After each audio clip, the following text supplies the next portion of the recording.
Oh geez, Mr. Monstercat, you sure know how to make a girl blush.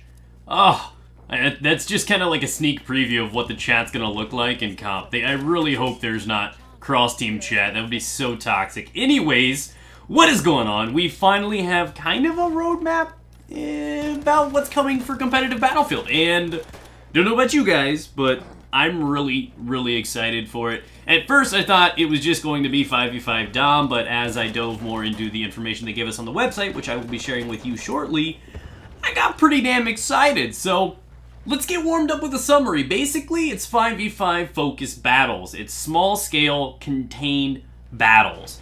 It looks a little bit about, like, domination, but some of the objectives can actually be locked, and though we don't have all the information available to us right now, we can kind of guess and speculate on towards what direction it's going to take. So I feel like there's going to be migration, you're going to have to go to and fro, but it should be very interesting. It should be just teams clashing instead of a bunch of ring around the rosy, and that's a good thing because as anyone that has played Domination or even Conquest in this game knows, it can pretty much just be taking turns, taking an objective, and just going in a big circle. So this, if done right, could be executed in a very competitive manner. Now, I'm going to skip through all the other random stuff and start talking about what is exactly on the website right now. They have a section just simply called questions and answers, to which they surprisingly answer questions with answers. So, number one, when will Battlefield 1 Incursions be available? Players can register now for the closed alpha and, if selected, can begin playing Battlefield 1 Incursions in September. The alpha is available on Origin for PC only.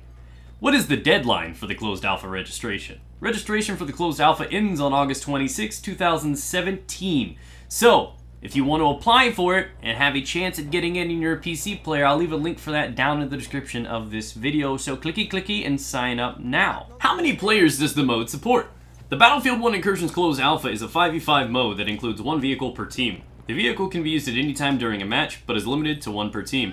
This is kind of interesting in the way that some teams may want to be using it aggressive and starting off strong, firm. Some, and I feel like most people, are going to use this in a passive sort of manner. They're going to be conservative with it, and they're going to wait for the right opportune moment to deploy that said tank.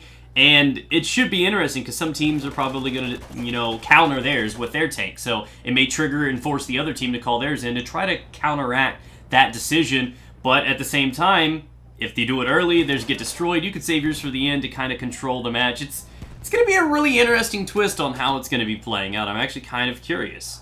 And the big one, will all classes be available?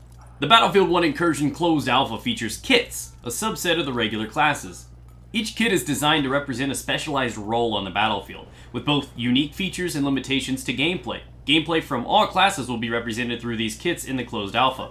For the Battlefield 1 Incursions Closed Alpha, we will start with 8 kits.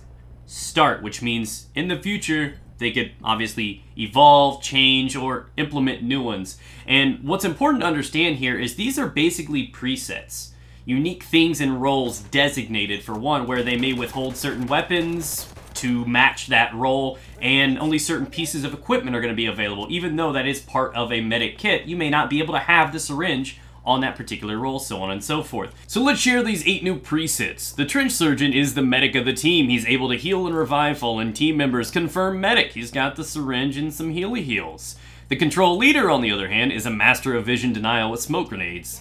He is the backline of the squad and can be spawned on while out of combat. And it's really cool that that was mentioned, which makes me believe that your basic run-of-the-mill Trench Surgeon, for example, cannot be spawned on. Only this particular role has that luxury. It's going to be important for them to play the back line, sit in the back, and be a mobile spawn point. The AT Assault is exactly what it sounds like. Specializing in taking out enemy vehicles, the AT Assault is every vehicle operator's nightmare. The Battle Mechanic, a glorified Uber driver. The primary job is to operate the TM vehicles. Movement and positioning separate the great vehicle operators from the good.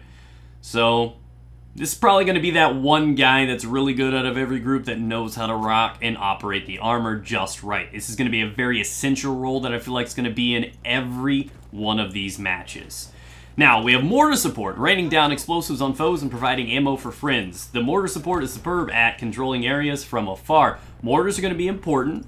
They're not very valued in public, but if we're talking about smaller scale conflict, they're going to be great at weakening the enemy attacking them if they're kind of hunkered down somewhere, and of course destroying buildings and cover, making it a little easier to take them on. I really think this is going to blow up in a way that people are not going to expect. I really like this, and of course the ammo supply is going to be pretty crucial in the same turn. The sixth subset is, in fact, the Raid Leader. Getting up close and personal, the Raid Leader can place spawn beacons for reinforcements. Now, a couple things kind of light up for me with this one. Up close and personal, I like it. It's intimate, but more importantly, it makes me feel like this class is going to be inside the assault category. I feel like we're going to have access to things like automaticos and shotguns. Of course, it's pure speculation, but that's just the feel I have. This is going to be the flanker, the aggressive kind of character. Next on the list is the Shock Assault. Packing a punch against both infantry and vehicles, the Shock Assault is well-rounded in their ability to make things go boom. Now, pretty much confirms it's going to be assault kind of loadout, and unless they are willing to mix things up, you can expect dynamite and AT grenades to go with this Shock Assault. Now, if they really want to impress us, I'd like to see some dynamite combined with like limpet charges. That would be really, really cool. Last on the list is the Proximity Recon. Excels at obtaining information for the team and using that intel to dispose of enemies up close. They make it sound really mysterious, like there's a new role or some way to spot or enhance spotting or something, but I feel like this is just a fancy way of saying this is going to be a scout and he's got flares. That's pretty much what it probably is going to be. Next question, what weapons will be available? Each kit has access to a limited amount of weapons, and each weapon category is represented in the Battlefield 1 Incursions closed alpha. So there will be long-distance bolt-action rifles, as well as LMGs, submachine guns, and more. The only part of this that kinda has me worried is the bolt-action rifles.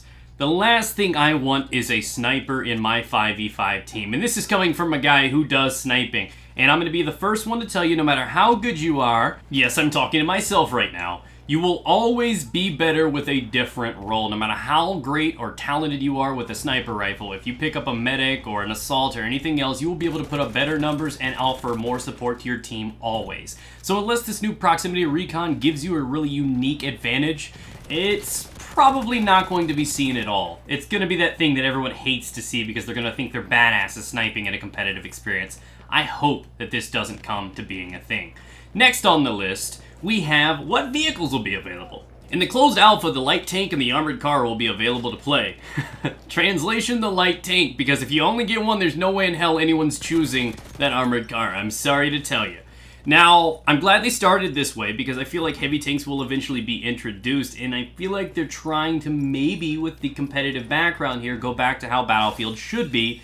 And my guess, self-repair is going to be disabled, and your battle mechanic will probably have the priority of repairing and taking care of things, which will be really, really cool. I feel like that teamwork that was needed before in previous Battlefields, the engineer's responsibility, it always felt cool to have a purpose for that, and they just really haven't been needed anymore. So off to the final question. When will the competitive season kick off, and how will the tournament structure work? There's nothing to announce at this time. The current focus of Battlefield 1 Incursions development team is to create a great competitive experience. You heard it there, folks. But what you're probably asking yourself is, why in the world would anyone mention anything about a competitive season, let alone a tournament structure? What? I feel like this is just an intentional teaser to let us know what's coming on, some sort of speculation hype to build up. So yes, expect seasons, possibly ranks, clans getting involved, and tournaments.